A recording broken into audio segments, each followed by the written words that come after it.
जय हिंद साथियों, मैं आपका दोस्त उमाशंकर पंचोली। स्वागत है आप सबका साहित्य शिखर क्लासेस की इस बेहतरीन प्रश्नोत्तरी 5000 प्रश्नोत्तरी में। अब तक हम आदिकाल के अति महत्वपूर्ण प्रश्नों के बारे में विस्तार से और व्याख्या सहित चर्चा कर चुके हैं। भक्ति काल के भी हम बहुत सारे महत्वपूर्ण प्रश्नों के बारे में चर्चा कर चुके हैं और आज हम शुरुआत कर रहे हैं 721वें प्रश्न से। तो आइए शुरुआत करते हैं आज की वीडियो की। और आज का पहला प्रश्न है, वृंदावन में मीरा की भेंट किस कृष्ण भक्त से हुई? रूप गोस्वामी से, जीव गोस्वामी से, वल्लभाचार्य से या विठलनाथ से? तो इस प्रश्न का आंसर क्या होगा? जीव गोस्वामी से। वृंदावन में मीरा की जो भेंट थी वह कृष्ण भक्त जीव गोस्वामी से हुई थी। बात करें कि मीरा की जो भाषा थी वो कौन सी थी? मीरा की भाषा थी राजस्थानी राजस्थानी मिश्रित ब्रज भाषा। राजस्थानी मिश्रित ब्रज भाषा मीरा की भाषा थी। उनकी रचनाएं नरसिंह जी को मायरो, गीत गोविंद की टीका, ये किनकी रचनाएं? मीराबाई की रचनाएं। अगला प्रश्न, युगल शतक किस संप्रदाय से संबंधित है? ये जो युगल शतक थी वो रचना किस संप्रदाय से संबंधित है?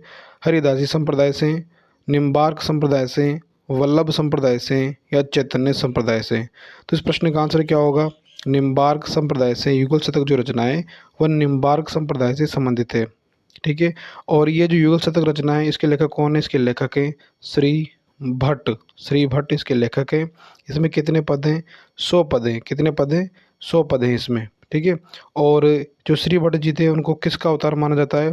हितु सखी का अवतार माना जाता है। हितु सखी का अवतार माना जाता है श्री भट्ट जी को।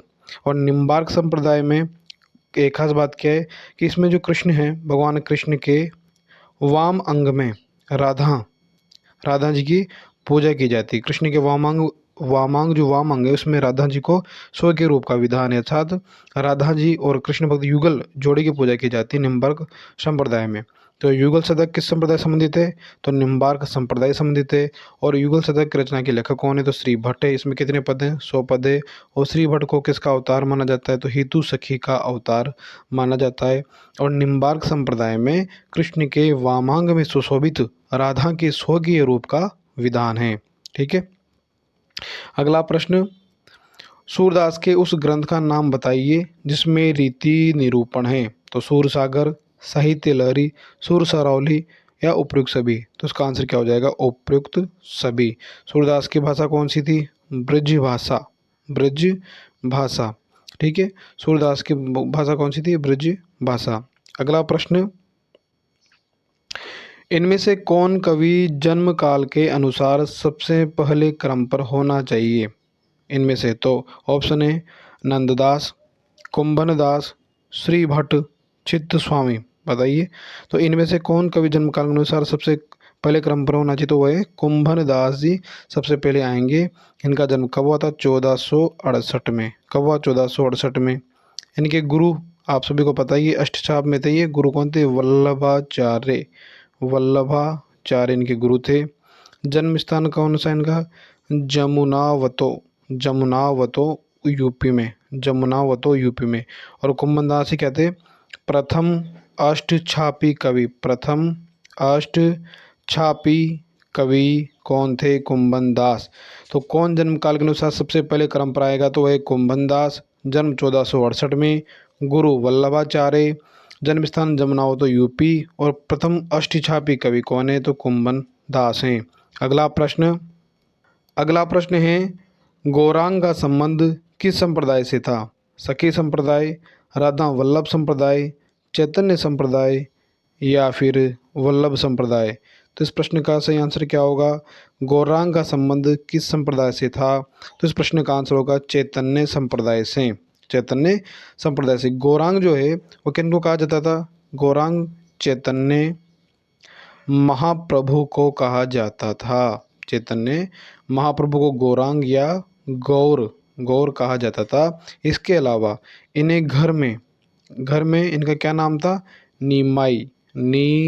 इनका घर में नाम था नीमाई। चैतन्य महाप्रभु का घर में कौन सा नाम था? तो नीमाई नाम था। नीमाई। ठीक है।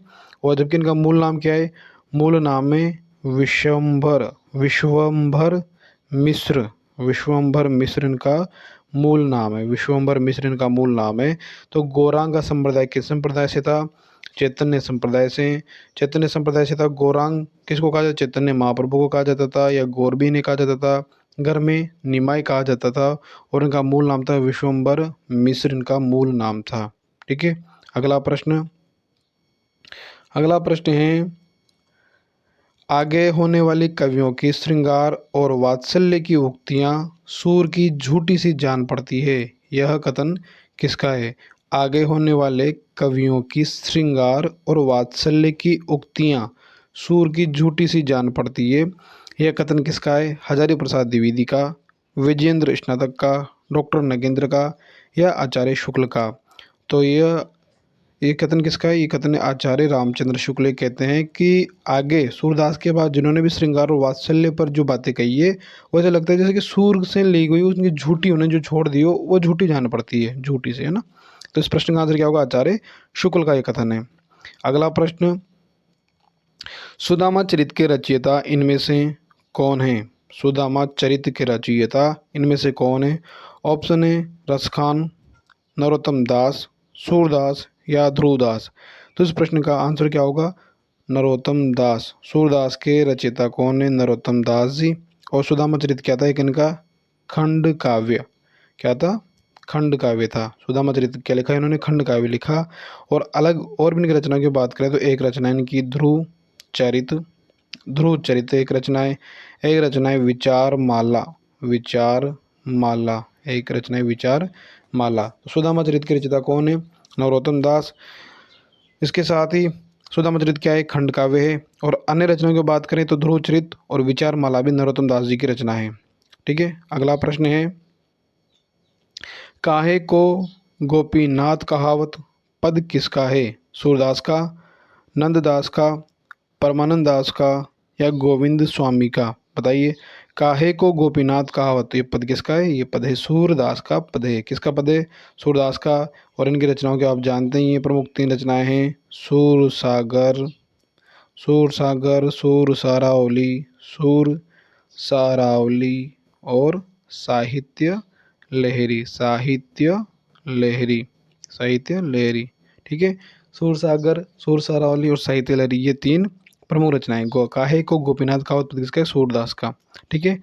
अगला प्रश्न, निम्नलिखित सूचियों को सुमेलित कीजिए। एक तरफ दी गई है रचना, एक तरफ दिए गए उनके लेखक। तो सम्मिलित करना है कि भ्रमर गीत के रचयिता कौन है? तो भ्रमर गीत किन्होंने लिखी है? बताइए। भ्रमर गीत लिखी है सूरदास ने, भ्रमर गीत सूरदास ने। भंवर गीत, भंवर गीत लिखी है भाई साहब नंददास ने। किन्होंने लिखी है? नंददास ने। भ्रमरदूत, भ्रमरदूत लिखी है सत्यनारायण कविरत्न ने। और उद्धव शतक के लेखक कौन है? जगन्नाथ दास रत्नाकर। उद्धव शतक के जगन्नाथ दास रत्नाकर। ठीक है। तो भ्रमर गीत लिखी है सूरदास ने, भंवर गीत नंददास ने, भ्रमरदूत सत्यनारायण कविरत्न और उद्धव शतक जगन्नाथ दास रत्नाकर ने। ठीक है। ये सुमिलित हो गया, ये सुमिलित करने वाली ऑप्शन था, रचना थी। अगला प्रश्न, निम्नलिखित सूचियों को सुमिलित कीजिए। एक तरफ एक कवि का नाम, एक तरफ है उनका जीवन काल। तो सूरदास का जीवन काल क्या है? सूरदास का जन्म जीवन काल है 1478 से 1583, 1478 से 1583। नंददास का क्या है?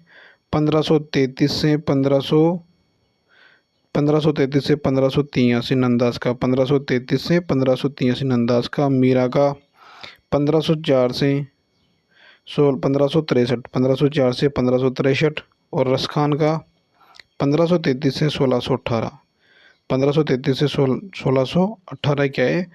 जीवन काल है। ठीक है। अगला प्रश्न,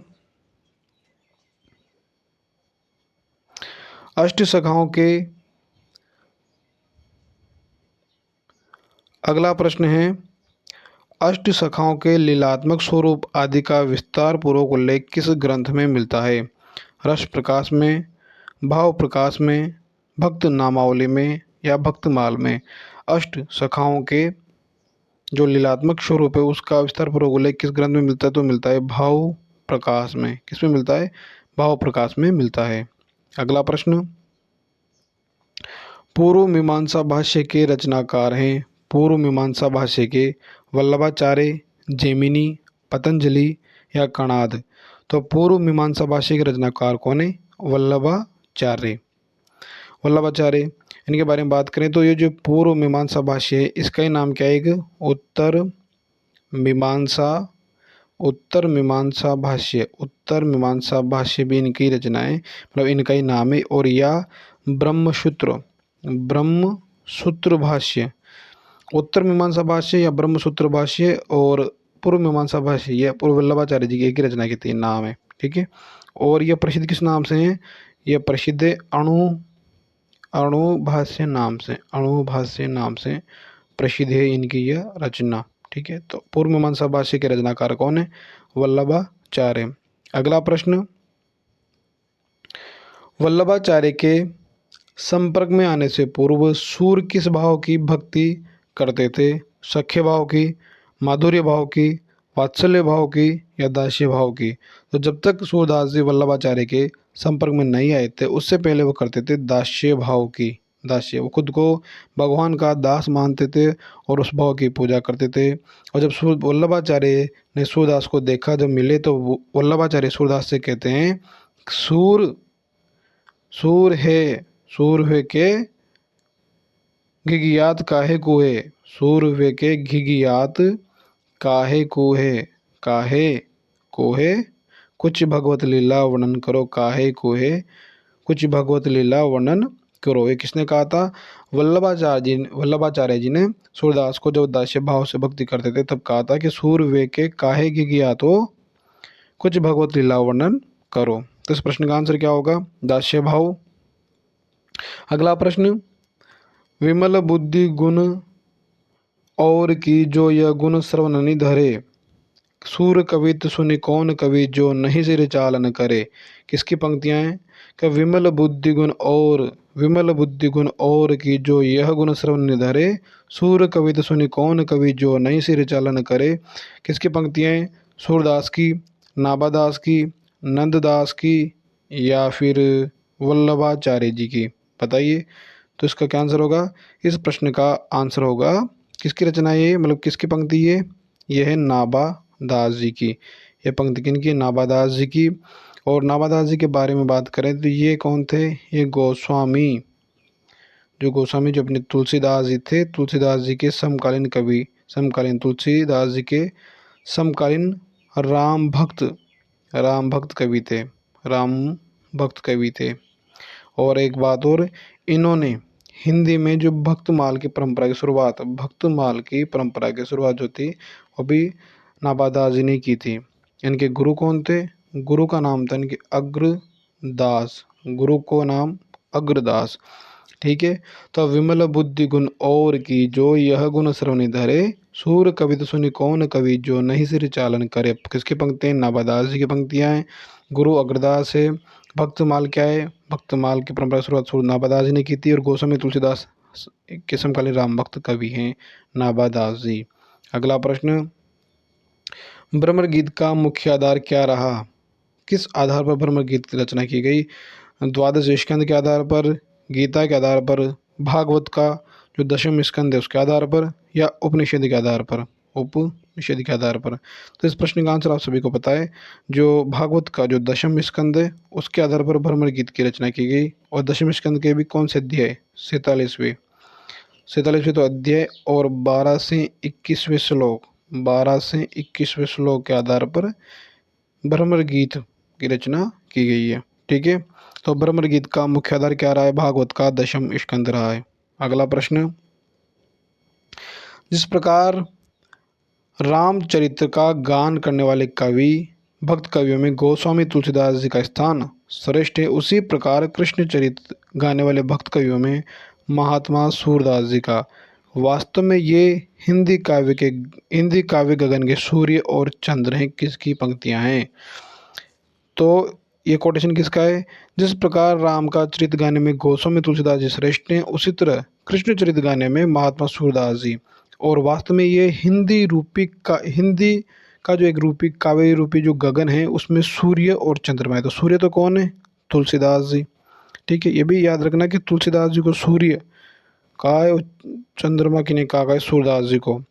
तो यह पंक्ति किसकी है? हजारी प्रसाद द्विवेदी की, रामचंद्र शुक्ल की, राहुल सांकृतेन की या डॉक्टर नगेंद्र की। तो इस प्रश्न का आंसर क्या होगा? रामचंद्र शुक्ल की यह पंक्ति है, ये याद रखना।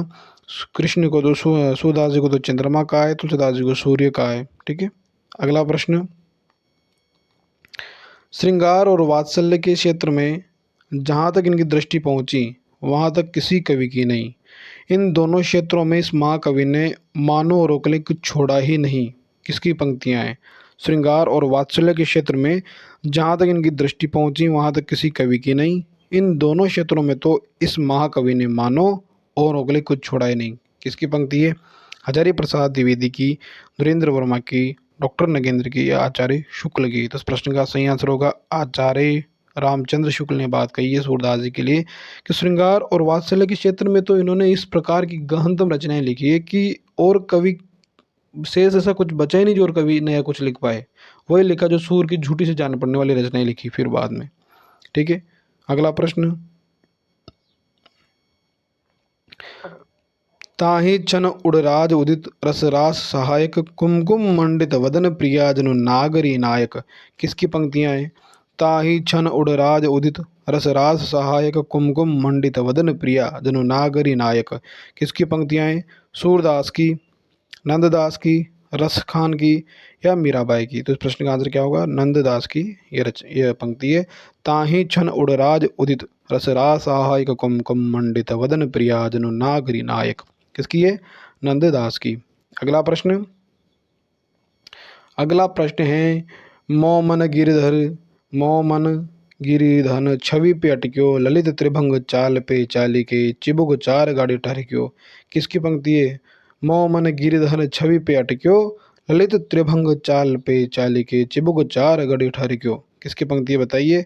कृष्णदास जी की है, सूरदास की है, मीरा की है, परमानंद दास की है। किसकी है? यह है कृष्णदास की पंक्ति। मोमन गिरधन छवि पे अटक्यो ललित त्रिभंग चाल पे चाल के चिबुक चार गढ़ ठहर गयो। कृष्णदास की प्रमुख पंक्ति है। बात करें कृष्णदास कौन है, तो ये वल्लभाचार्य के शिष्य हैं। अष्टछाप में जो वल्लभ जी थे उनके शिष्य हैं। दूसरी बात क्या है कि ये शूद्र थे, एक अकेले शूद्र जाति के थे। और कौन सी जाति के थे? कुणबी जाति के शूद्र थे। कुणबी जाति के शूद्र, कुणबी जाति के शूद्र थे। और बात करें इनकी रचनाओं की तो कृष्णदास ने लिखी है जुगल मान चरित, जुगल मान चरित, जुगल मान चरित इन्होंने रचनाएं लिखी है। और एक प्रेम तत्व निरूपण भी इन्होंने रचना लिखी है। इस प्रश्न का सही आंसर क्या होगा? कृष्णदास। अगला प्रश्न, कहाँ करो बैकुंठ ही जाए जहाँ नहीं नंद जहाँ न यशोदा जहाँ नहीं जहाँ गोपी ग्वाल न गाए। किस कवि की पंक्तियाँ हैं? कुंभन दास की, परमानंद दास की, नंददास की या सूरदास की। बताइए किस कवि की पंक्तियाँ हैं कि कहाँ करो बैकुंठ ही जाए, मैं कहाँ क्या करूँगा बैकुंठ में जाके, जहाँ नहीं नंद जहाँ न तो नंद है, जहाँ न जशोदा जहाँ न यशोदा है, नहीं जहाँ गोपी ग्वाल न गाय, ना जहाँ गोपियाँ हैं ना ग्वाल है। ये सब कहाँ है? ये सब तो यही है। तो इसके लिए किस पंक्ति है? परमानंद दास जी की पंक्ति है। ये किन्होंने कहा है? परमानंद दास जी ने। परमानंद जी के बारे में आप जानते हैं, वल्लभाचार्य जी के शिष्य थे। और इन्होंने वल्लभाचार्य जी से अरेला, अरेला प्रयाग में, अरेला जो है जगह प्रयाग में है, वहाँ इन्होंने दीक्षा ग्रहण की थी। ठीक है, और इन्होंने रचना लिखी परमानंद सागर, परमानंद सागर इन्होंने रचना लिखी। जिसमें कितने पद थे? 635 पद थे, 635 पद थे।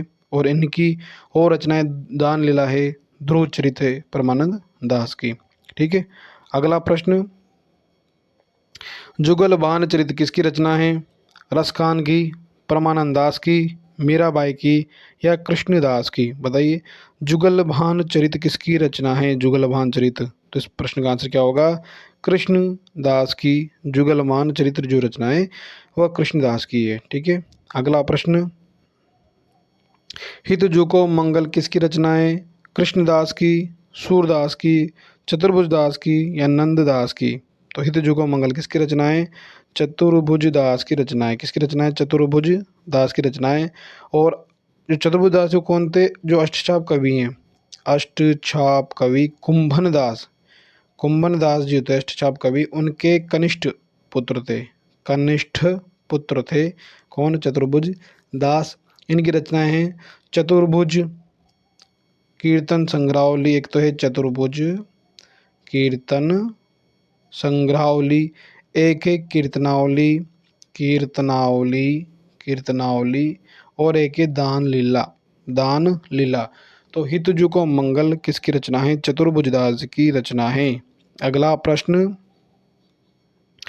राधा सुधा निधि के रचनाकार कौन है? हित हरिवंश, सूरदास, नंददास या मीराबाई? तो राधा सुधा निधि के रचनाकार कौन है? इस प्रश्न का आंसर है हित हरिवंश, हित हरिवंश। और हित हरिवंश को क्या कहा जाता है?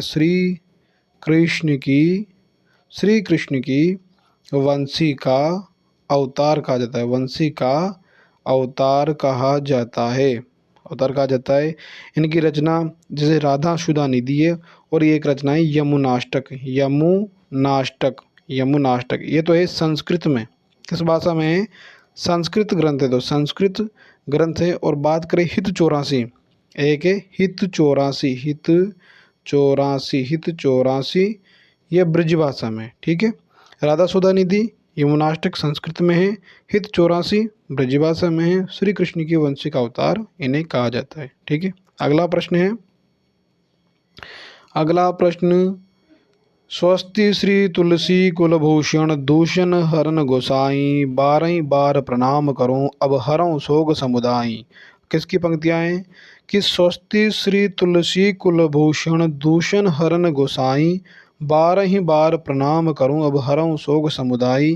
पंक्ति किसकी है? तुलसीदास जी की है, भूषण की है, मीराबाई की है, रसखान की है। तो इस प्रश्न का सही आंसर क्या होगा? इस प्रश्न का सही आंसर होगा मीराबाई की। यह पंक्ति किसकी है? मीराबाई की है। और बस आपको पता है राजस्थानी मिश्रित ब्रज भाषा थी इनकी। और एक पंक्ति भी, स्वस्ति श्री तुलसी कुलभूषण दूषण हरन गोसाई, बारह बार प्रणाम करो अब हरऊं शोक समुदाय, मीराबाई की पंक्ति है। अगला प्रश्न, नरसिंह जी का मायरा किसकी रचना है? मीराबाई की। अगला प्रश्न, नरसिंह जी का मायरा किसकी रचना है? मीराबाई की। गुरु नानक का, मीराबाई का गुरु नानक, कबीर, रामानंद। इस प्रश्न का सही आंसर क्या होगा? मीराबाई की रचना है नरसिंह जी का मायरा भी। अगला प्रश्न, 13 लाख संडीले आए सब साधुन मिली गटके, सूरदास मनमोहन आधी रात ही सटके। किसकी पंक्ति है?